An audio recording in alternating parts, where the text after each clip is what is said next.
My name is Margaret Windsor, and I just did a tape, and it's up to you all if you want to go back and find it.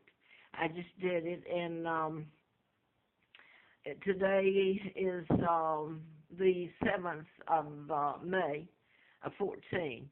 And I was telling about my real name and my kidnapping. I'm Margaret Ann Windsor, and I was kidnapped from Buckingham Palace in 41 and brought to America, Moulton, Alabama, near what became NASA. Part of my kidnapping funds that were received from my kidnapping became a part of building NASA, and God knows what else. This is the American spy Wallace Simpson that married a double, a look-alike. The whole thing was a lie about my father that took him down, then my kidnapping, and my own uncle. There was an interim government because some of the Windsors and the New World Order, the Illuminati, Freemasons, orchestrated the takedown of my father and my kidnapping. My uncle became a part of it. It was an interim government. My father was supposed to get it back. And there was an attachment saying if he had an heir, the heir would inherit. And it was all legal. And I was born in 39. This was made picture my uncle with Roosevelt, who appointed Kennedy, Joe Kennedy.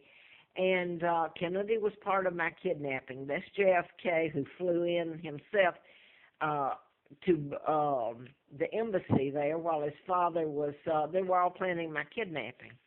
So I wanted to go to this. I wrote about mind control, murders, Larry McDonald, congressman, doctor, whose plane later went down August the 31st of 83, and I'm writing about mind control, what you can do with it. You can program the pilot without his knowledge to fly it into the ocean or the side of the mountain, whatever the programmer pleases. Just like this man in the Virginia Tech, and there's a list, you know, the Tucson, Arizona, the Grand Theater in Colorado, Aurora, Colorado, and James Holmes is being treated for mental illness when that's lies under mind control. One has nothing to do with the other. Now then, I want to go to this because I have because of what they did to me, I have an autoimmune disorder, and I am allergic to chemicals. Now that I should be able to have lived in an apartment, a house, a normal life. But instead, when I came to up here to Roanoke in '86, my jobs were shut down totally. I had no money. I was put on the side of the road. I've slept in the grass to have a place to sleep. I came up here, and I won't go into all the other things. I've done it on the prior tape to this one. In tapes I've done, I've gone to the media. It's controlled by the Rockefellers, who helped kidnap me and take down my father. They're not going to tell it. But that's not to say where has everybody else been. They've been out trying to kill me, and I'm going to tell you why. I mean, I have walked, faxed, you name it, to people, the media, everybody, law enforcement.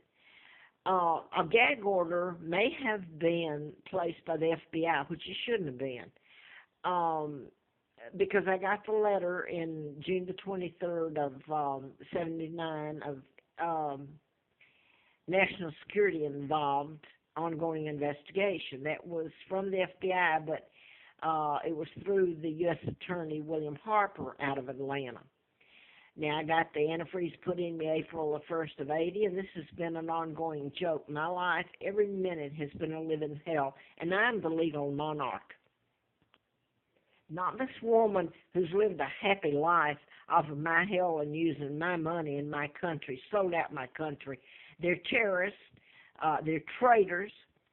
Now, gag order may have been put on whatever. Well, I've been allowed to go out and tell everybody, look what they've done with it. They've gone after me, kill the messenger. Now that I said that, I want to read this, though. The FBI may have placed a gag order on mind control murders that I've been telling about that they've deliberately done in patterns.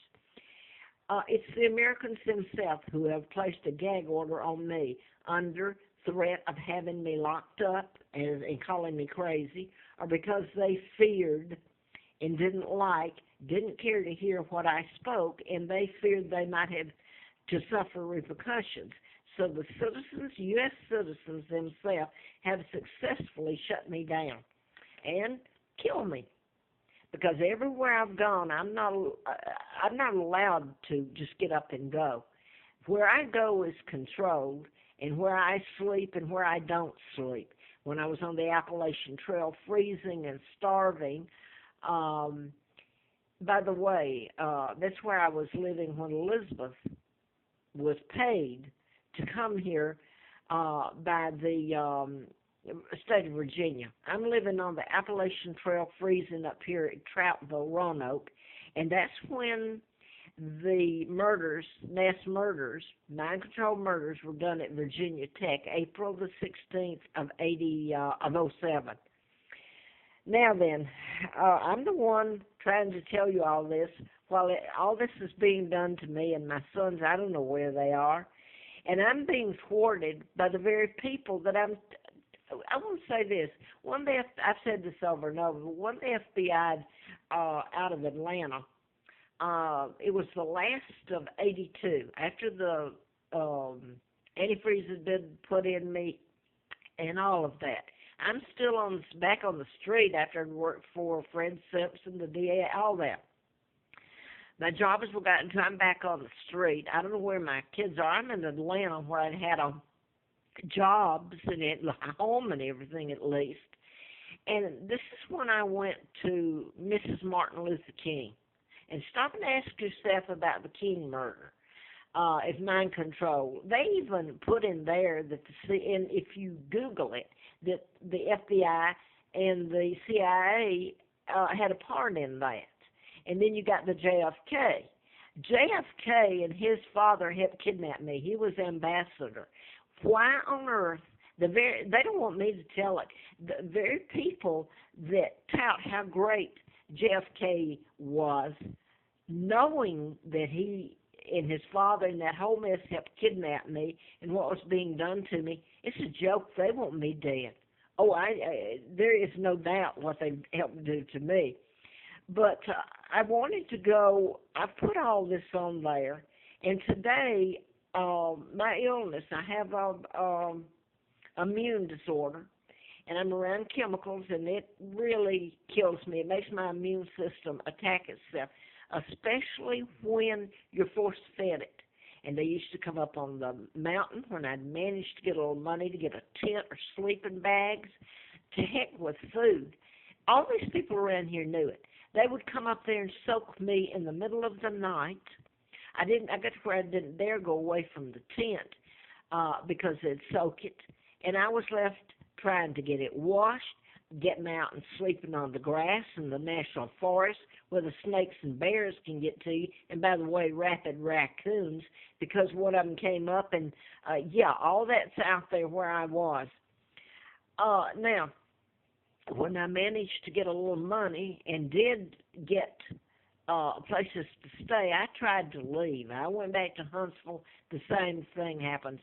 You show someone a badge, all it takes is law enforcement from here, calling Huntsville or calling Atlanta, wherever I am, or out in L.A., and if I've got a place to stay, they come in, show a badge, and it's odd what people will do. Everybody's got something to hide, and the FBI will tell you that.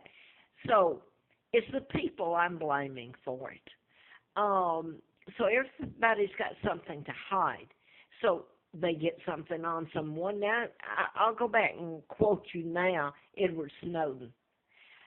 This has been going on a long time before Edward Snowden told about the NSA or any of it and what they were into, and he didn't get into mind control like I did a long time ago telling about it.